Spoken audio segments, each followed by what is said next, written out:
번성의 축복. 네 번째, 핑크색이 여기선 잘 안 보이지만 화면에는 잘 보이는 것 같아서 핑크색으로 적어 놓았습니다. 여러분, 이 복이라고 하는 단어를 혹시 기억하십니까?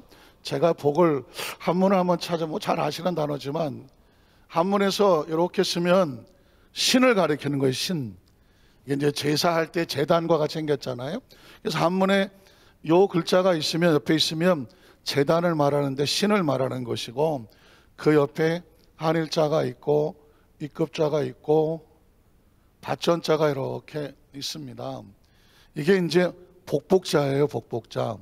그러면 복복자인데 왜 이게 복일까? 이제 여러 가지 각도에서 해석을 하는데, 신 앞에 요거를 항아리라고 보는 사람이 있어요. 이렇게 항아리. 그래서 술병이죠. 술병. 제사를 드릴 때 술을 이렇게 하는 것처럼 세상적인 관점에서 볼 때는 신 앞에 술 항아리로 이렇게 올려드릴 때, 그러니까 하나님, 그러니까 신앙적이 하면 하늘을 향해서 뭔가 제사하고 자신의 어떤 것을 이렇게 올려드리는 예배의식과 같은 거죠. 그렇게 할 때 이걸 뭐라고 말한다? 복이라고 말하는 것이거든요. 그런데 또 다른 관점에서 보면 한일자에다가 입구자에다가 받전자거든요. 사람은 언제 복이냐? 한 사람의 입에 돈 한마지기가 있어야 돼요. 그러니까 사람이란 입만 가지고는 못 사는 거죠. 입에 반드시 뭐가 있어야 돼요? 양식이 있어야 되는, 양식이. 제가 말씀드렸잖아요. 생명 하나만 가지고는 못 살아요. 생명은 어떻게 되느냐? 유지가 되어야 되지 않겠습니까? 유지. 그래서 옛날 사람들은 하늘로부터 그 입에 들어갈 만한 논 한마지기 또 밭 한마지기가 있으면 먹을 게 풍족하니까, 그래서 어떻게 된다? 이게 복이다, 이런 의미를 가지고 있습니다. 그러면 무엇이 복이냐? 무엇이? 장수해야 되고, 그리고 건강해야 되고, 그리고 풍족함이 있어야 되고, 그 다음에 피차에 덕을 나눠야 되고. 그러니까 근본적으로 인간은 복이 없으면 생명이 유지가 되지는 않는 것입니다. 그래서 성경에서도 가장 중요한 단어는 뭐냐면, 하나님께서 창조를 하시고 나서 정말 이 단어가 없으면 어떡할 뻔했어요. 그들에게 무엇을 주시고? 복을 주시고 하는 거죠. 우리는 창조만 생각했지, 그 창조의 완성은 하나님의 축복의 선언이고, 그 축복의 선언은 아담과 하와로 끝나는 것이 아니라 아브라함도 만나면 또 복을 주시고 그러죠. 뿐만 아니라 네가 복의 근원이 돼서 천하 만민이 너로 인하여, 너희 자손으로 인하여 무엇을 받으리라? 복을 받으리라 하는. 그래서 생명은 반드시 무엇을 받아야 되느냐? 복을 받아야 되는데, 그게 복의 본질은 뭐냐면 번성해야 되는 것이죠. 번성해야 뻗어나가는 걸 아니겠습니까? 그리고 그 백성들이 이렇게 복을 받아서 번성해가는 목적은 뭐냐? 사명을 위해서 그러는 것이죠. 사명을 위해서 번성의 축복을 주시는 것이고, 그리고 반드시 번성에는 또 다른 사명이 따라 나가는 것이죠. 이스라엘 백성이 안타깝지만 그 복의 중심에 섰다가 예수 그리스도로 인하여 복음의 사명을 잃어버리죠. 왜? 이 유대인들의 잘못은 뭐냐면 우리끼리만, 우리 민족만, 선택된 민족, 들어보셨죠? 선민 사상. 지금도 이스라엘 민족은 chosen people, 선택된 민족이라고 해서 자기들만 복을 받는다고 생각합니다. 그리스도인들 가운데 아주 무서운 신앙이 뭐냐면 나만 잘 되는, 나만 복 받으면 되고, 나만 사랑받으면 되고, 나만 인정받으면 되고, 이게 무서운 겁니다. 자, 그러면 이런 큰 타이틀을 가지고 하나님의 축복이 왜 본질적으로 번성으로 흘러야 하는가를 성경 속에서 발견하고 찾아보는 것이죠. 자, 지난번까지 야곱의 축복을 살펴봤으면 이제 야곱을 낳으면 요셉이 있어야 되지 않겠습니까? 요셉에 대한 이야기는 나중에 새벽 예배 때 하기로 하고, 자, 이스라엘 민족을 향한 번성의 축복을 보는데 출애굽기 1장 5절로 한번 7절을 볼까요? 1절로 7절에 보면 여기서 빼놓지 않은 다리가 야곱의 허리에서 나온 사람, 야곱의 후손들이 이런 의미를 가지고 있습니다. 모든 몇 명이에요? 70이란 단어는 굉장히 중요한 게, 이스라엘 민족이 가나안에서 애굽으로 내려갈 때 몇 명이 내려갔다? 70명이 내려갔습니다. 그 70명이 400년 또는 430년 만에 몇 명이 될까요? 300만이 되는 거예요. 300만. 그런데 그 전에 누가 먼저 내려갔죠? 요셉은 어디에 있었습니까? 애굽에 있었어요. 요셉이 애굽에 있었던 이유가 뭘까요? 요셉을 먼저 내보내서 애굽에 이스라엘 민족이 70명이 내려오지만 그 70명이 나중에 300만이 될 수 있도록 미리 가서 길을 예비한 사람. 그 사람이 누구예요? 요셉이죠. 그래서 요셉이 받은 축복은 딴 게 아닙니다. 요셉이 왜 복을 받아야 되느냐? 그에게 뭐가 있기 때문에? 사명이 있기 때문에요. 요셉을 먼저 보내서 그 털을 닦아놔야 돼. 요셉의 총리가 돼야 되고, 나중에 야곱이 70명을 끌고 내려왔을 때 고센이라고 하는 땅에서 이스라엘 민족이 잘 비옥하게 성장할 수 있는 터전을 만들어주기 위해서 하나님은 요셉을 사명자로 선택했고 애굽에 내려가게 했고, 애굽에서 뭘 하느냐? 총리가 될 수 있도록 자리를 만들어 주었고, 그를 그렇게 축복하는 이유는 뭐냐면 무엇을 위해서? 사명을 위해서. 요셉에게 왜 지혜가 충만했느냐? 사명을 위해서죠. 그래서 생명은 사명의 의미에서 가치가 있고, 그 사명은 하나님이 축복으로 인하여 감당할 수 있는 능력을 주시는 것이죠. 그래서 생명, 사명, 번성은 함께 흐르는 사이클과 같다는. 그러니까 이거는 요셉뿐만 아니라 저와 여러분도 마찬가지고, 역시 그 다음에 누가 나올까요? 모세가 나오겠죠. 모세도 마찬가지입니다. 80년 동안 생명이 훈련을 받습니다. 훈련을 받죠. 어쩔 수 없어요. 사명은 훈련 없이 되지는 않아요. 그러니까 사명자에게는 훈련도 축복이죠. 요셉과 그의 모든 형제와 그 시대 사람은 다 죽었어요. 자, 그러면 인간적으로 기댈 만한 곳이 하나도 없는 거죠. 요셉 때문에 이스라엘 민족이 그렇게 덕을 받는데, 요셉도 죽고 형제 다 죽었어. 그런데 이스라엘 자손은 뭐하고?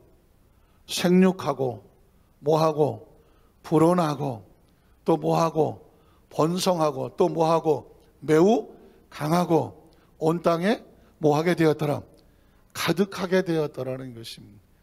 70명이 내려갔는데 애굽의 고산 땅을 그냥 가득 채우도록 생육하고 불어나고 번성하고 매우 강하여 온 땅에 가득하게 되었더라. 이스라엘 민족은 남의 집살이 하러 70명이 내려갔지만 하나님은 그 상황과 상관없이 자기 백성을 어떻게 하더라? 생육하고 불어나고 번성하고 강하고 온 땅에 가득하게 만들어 주셨습니다. 그러니 지금 이제 이걸로 인하여 애굽에 이것 때문에 내려간 거거든요. 그 70명을 300명을 만들려고 내려갔어요. 자, 그러면 출애굽기 1장 19절로 21절 한번 볼까요? 여긴 또 뭐라고 말할까요? 산파가. 자, 이제 이스라엘 백성들의 유대인들이 아이를 낳으면 어떻게 해요? 너무 많이 나니까 요셉을 알지 못하는 새왕이 나타나서 사내 아이는 모두 죽여라. 이런 상황이 됐을 때 히브리 산파들이 몰래 그 자녀들을, 그 사내 아이들을 몰래 살렸다는 이야기입니다. 자, 그럴 때 산파가 바로에게 대답하되 히브리 여인은 애굽 여인과 같지 아니하고 건장하여 어때요? 산파가 그들에게 이르기 전에 가보니까 벌써 낫더라 얘기하는 거죠. 자, 그러면서 그 다음에 하나님이 그 산파들에게 뭘 베풉니까? 은혜를.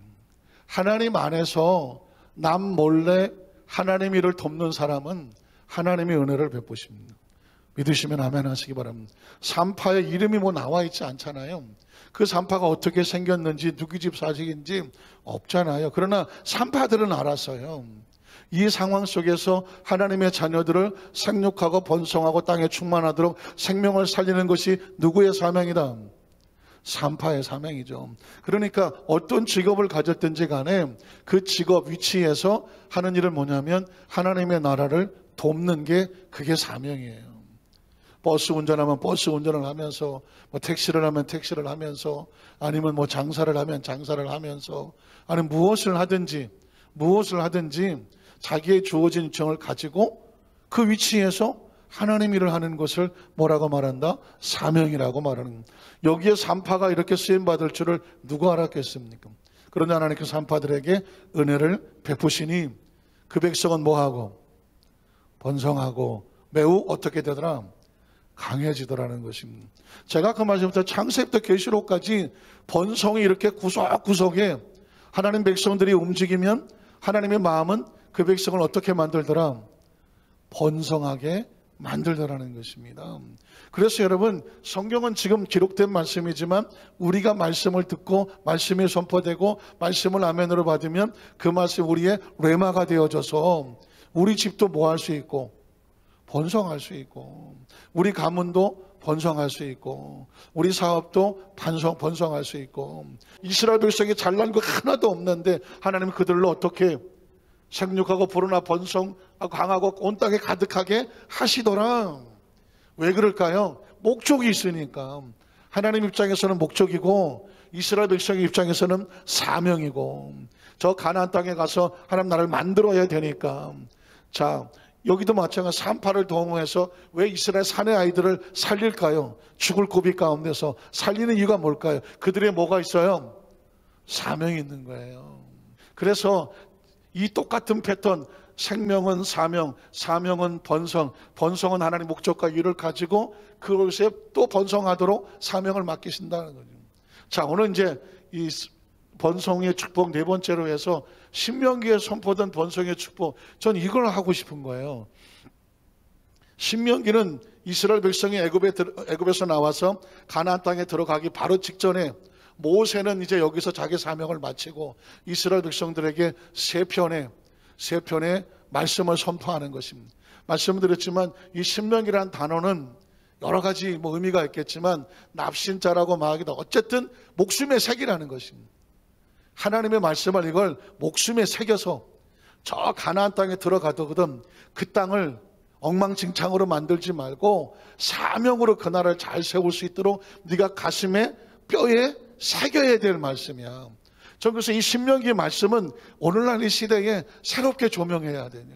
하나님께서 은사를 주셨던, 건강을 주셨던, 사명을 주셨던, 어떤 직분을 주셨던 그걸 잘 지키기 위해서 뼈에 새겨야 될 말씀이 신명기예요.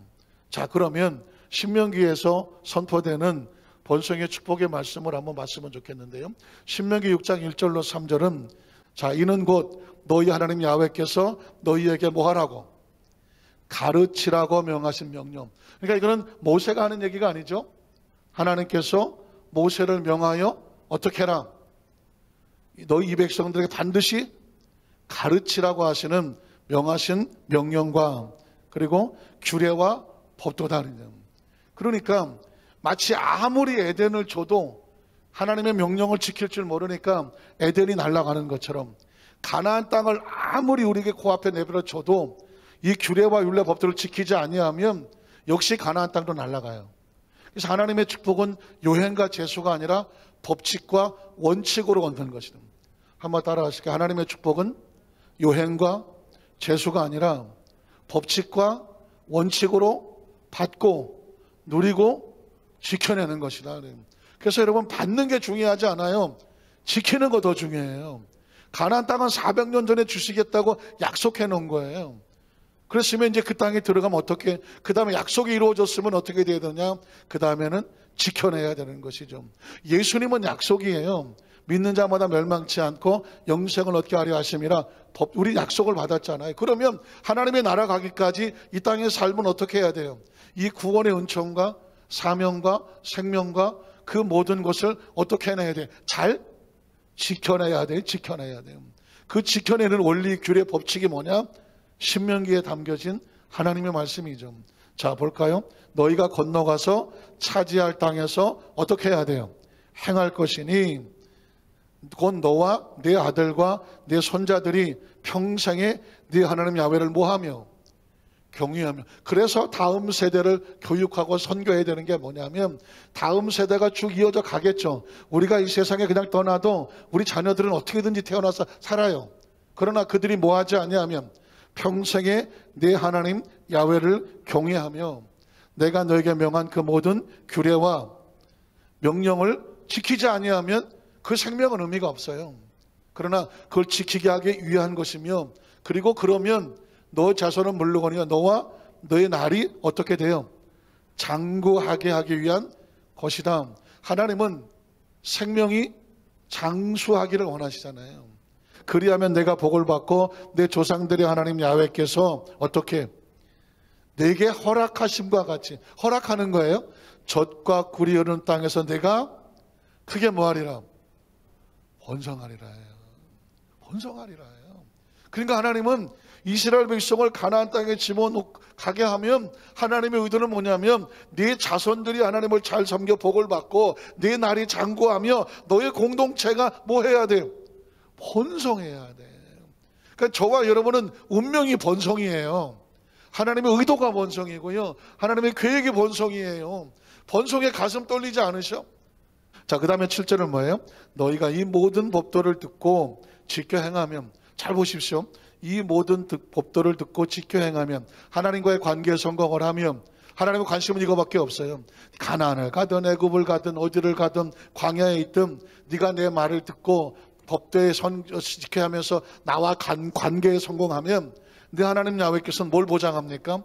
내 조상들에게 맹세하신 언약을 지켜서 내게 인애를 베푸실 것이라. 곧 너를 뭐하고?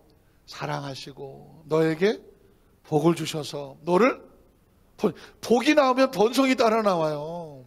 번성하게 하시되 내가 주리라고 내 조상은 맹세하신 땅에서 어떻게 해요?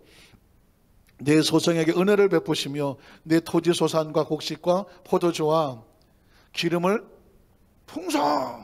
번성의 친구가 뭐예요? 풍성이에요. 풍성하게 하시며 내 소와 양을 번식해요. 여러분, 제가 이렇게 말하는 이유는 뭔지 아십니까? 이 자체가 하나님의 축복 선포예요. 기름을 풍성하게 하시며 내 소와 양을 번식하게 하시며 내가 복을 받음이 만민보다, 다른 사람이 요만큼 복을 받았으면 너는 이만큼 복을 받아서 다른 사람의 복을 받는 것보다 훨씬 더하여 너희 중에 남녀와 너희 짐승의 암수에 생육하지 못함이 없을 것이며, 이 설교를 할 때에 제가 기대가 되고 설레이는 이유가 뭐냐면 제가 이 이야기를 선포하잖아. 제 입에서 이러잖아요. 여러분에게 하나님 너희를 인애하사 사랑하시고 복을 주시고 번성케 하셔서 내 자녀에게 은혜를 베푸시며 그 삶이 풍성하게 되고 소와 양이 번식하며 내가 받은 축복이 만민보다 우승하여 훨씬 더하리라. 제가 어쩌다가 이런 복을 받아갖고 제가 지금 제 입으로 이 말씀을 여러분에게 선포하면 이게 제 속에서 막 선포하고 하지만 제가 이걸 인식하잖아요. 제가 이 말을 하잖아요. 그러면 이게 말하는 사람에게 복이 되겠어, 안 되겠어? 복이 되죠.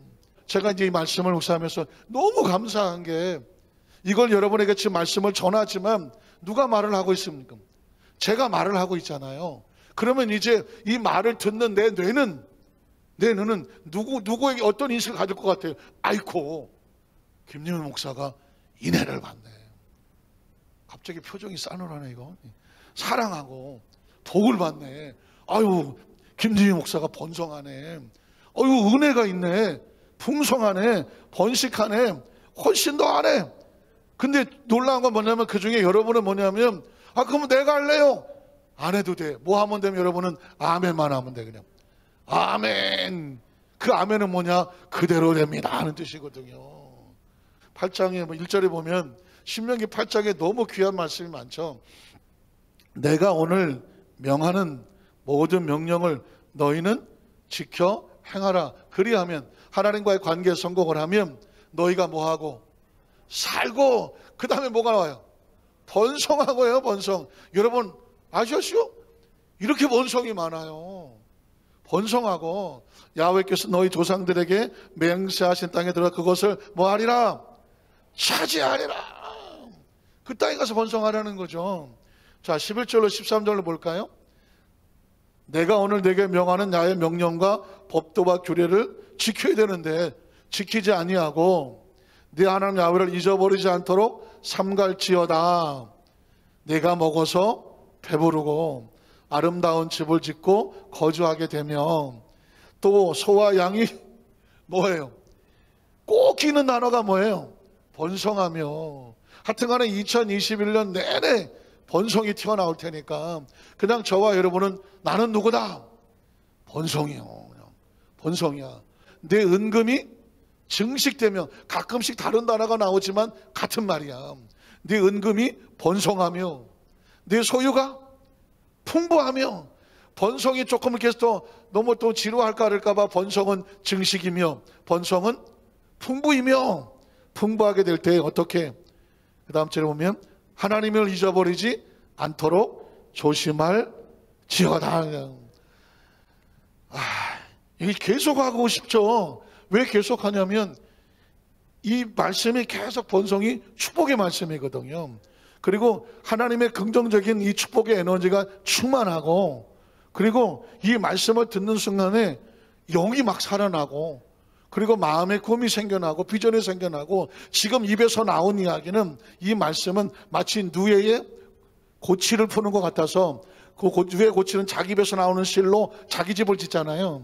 그리스도인들은 자기 입에서 나온 말씀을 통하여 자기 운명을 짓거든요.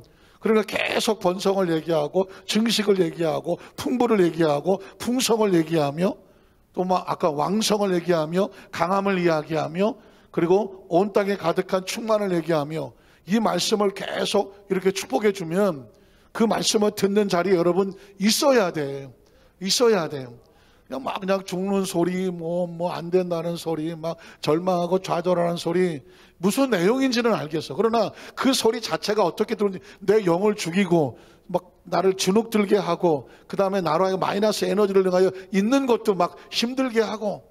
그래서 가급적 그런 소리는 안 들어야 돼요. 왜냐하면 이게 들으면 이 속에 들어와서 나를 점령해서, 다른 사람 막 박수 쳐주고 격려해주고 축하해주고, 그러면 그 에너지가 뭐냐면, 내가 당신을 축복합니다 그랬는데 뇌는 어떻게 생각한다고요? 저 사람만 축복하고 너는 뭐냐, 이렇게 생각하지 않아.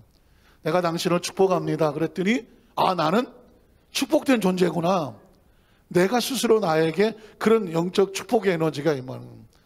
오늘 말씀을 생각하면, 오늘 여기까지만 했지만 꼭 이 말씀을 가슴에 새기셔서 우리의 삶은 번성이 운명이에요. 번성이 팔자고 번성의 축복이 되시기를 주의 이름으로 축원합니다. 기도하겠습니다. 하나님 아버지 감사합니다.